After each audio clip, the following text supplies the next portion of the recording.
Hey, guys, welcome back and happy Sunday. All right, guys, well, we're back to talk about some Real Housewives of Beverly Hills news, but it is Sunday, so I still encourage everyone to go out there, get your bottomless mimosas, make some memories, and put your feet up. In the meantime, guys, according to Reality Blurb, Erika Jayne is having some serious financial troubles, and they're wondering, has the Real Housewives of Beverly Hills star fallen behind on rent? Why she reportedly feels terrified? Well, we have all the details and more, but before we jump in, if you guys haven't already, go ahead, smash that like button. If you're not subscribed, get subscribed, and don't forget to hit that notification bell because, well, you don't want to miss anything we have coming up. Also, guys, for my cameos, I have 9 more orders to fill today, and I promise I'm going to be filling all of them. So get ready. They're coming your way. And thank you so much for supporting a great cause. 100% of my cameos are going to Be Strong, and 100% from Be Strong goes straight to Ukraine. You guys are the best. With that, let's jump right in. It's time for all your binge-worthy pop culture news. Welcome to Up and Adam. All right, guys, so according to Reality Blurb, Erika Jayne is reportedly reaching a breaking point as she continues to face numerous lawsuits as a result of her potential involvement in her estranged husband, Thomas Girardi's alleged crimes against his former clients. According to a new report, the Real Housewives of Beverly Hills cast member is struggling to make ends meet after being accused of aiding and abetting Tom Girardi, and his reported embezzlement of funds meant for the mother of late NFL player Chuck Osborne. Her name is Kathleen, and she is the one who sued the league. She's having to save every penny that she has, that she can, and if she's not saving it, she's spending it all to defend herself. An insider told Life and Style magazine for their latest issue. The source also said that Erika has allegedly fallen behind on her rent payments after downsizing from her former mansion in Pasadena, which is currently on the market for $8.2 million, after initially being listed at $13 million, to a smaller 3-bedroom, $1.5 million rental in Hancock Park. I mean, the rental is still amazing. I just want to say that. She's fallen behind on rent and is terrified that she'll end up on the street before this whole ordeal is over. After former NFLer Chuck died in 2012 from a repeated head trauma, Tom and his fellow attorney, Manuel H. Miller, filed a lawsuit against NFL. However, after Manuel was allegedly cut out of the supposed to have been split settlement, Kathleen was reportedly stiffed as well.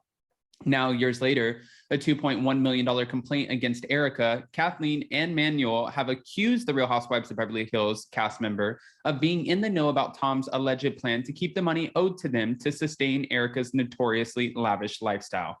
Unknown to plaintiffs, Girardi had already been taking their money and breached his and the firm's fiduciary duty to distribute the funds to plaintiffs, their case explained, adding that Erika was intimately involved in Girardi and Keese's business dealings.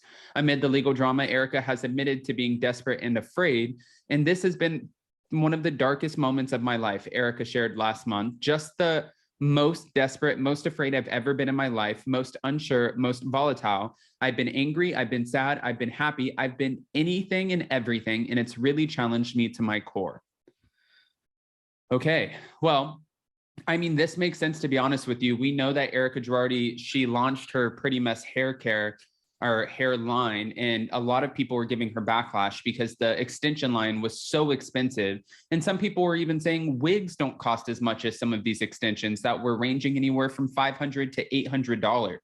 Now, we don't know how big of a market there is for that or how well that, she would be doing. But then again, we don't know how well Rena Beauty is doing. We don't know how well Lala, Give Them Lala Beauty is doing. We don't actually know how big of a market there is because each one of these women are entering oversaturated markets. It's like Gina K on the Real Housewives of Orange County, who's now all of a sudden going into skincare.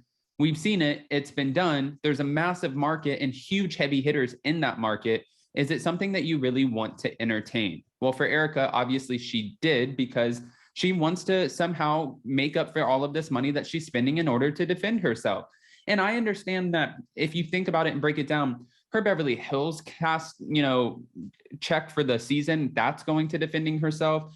Whatever she has left, and as soon as this is over, we know she's going to do a book deal. We know that I'm sure somebody is going to buy the rights. And actually, really, Lifetime or Netflix, they don't have to buy the rights from Erika to do this.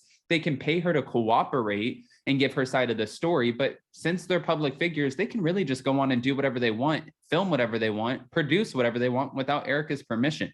So if Erika really wanted to come out of this on top, she would probably do a very well-paid sit down. And then on top of that, she would probably do a tell-all book and then do a book tour and try to get herself back on top. But the problem here is a lot of people are not in Erika's corner at this point because they feel like she has not really spoken on behalf of the victims, anything to reassure the victims that, listen, we hear you, we see you, and we know that you're struggling right now, and we're doing our best, everything that we can to make sure that you guys get your money back.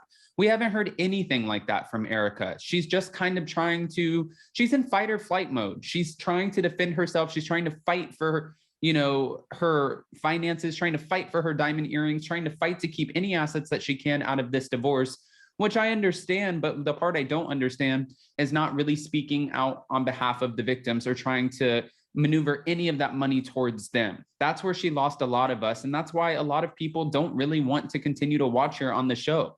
There's so many people at this point who have said, we will boycott Real Housewives of Beverly Hills if Erika Girardi is on it. Now, I don't know if that's true. The ratings will show.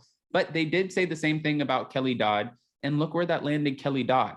However, for Erika, she still has a lot of story left to, tell, and people want to see how she's going to come out on the other side of this. How much did she actually know? Which, if she knew anything, I'm not saying she did. We will never know that unless there's a paper trail for it. So don't get your hopes up on that. And some people are even interested to see who she would be dating or how she gets herself out of this rut.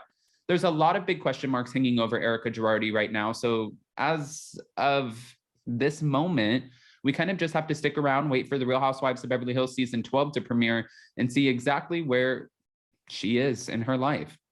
Guys, I want to hear your thoughts about Erika apparently being terrified when they're saying that she could potentially be behind on rent. Do you believe these rumors, or do you think that this is all hearsay? Again, this was an insider who told Life and Style. So go ahead and comment below. And before you go, don't forget to smash that like button. If you're not subscribed, get subscribed. And don't forget to hit that notification bell because, well, you don't want to miss anything we have coming up. Also, guys, again, a huge thank you to all of the Cameo requests. We are fulfilling all of the orders today. We have 9 on top of like the other 20 that we did. So they're just coming in, which is amazing. We appreciate you guys. And 100% is going back to Ukraine. So if you want to book a Cameo, you can find it in my community tab. They're $15 a piece. There are some insane requests, but they're $15 a piece. 100% of that goes back to Be Strong, and Be Strong donates 100% to Ukraine. We love you guys so much. Happy Sunday. Stay safe, and we'll see you so very soon. Bye, guys.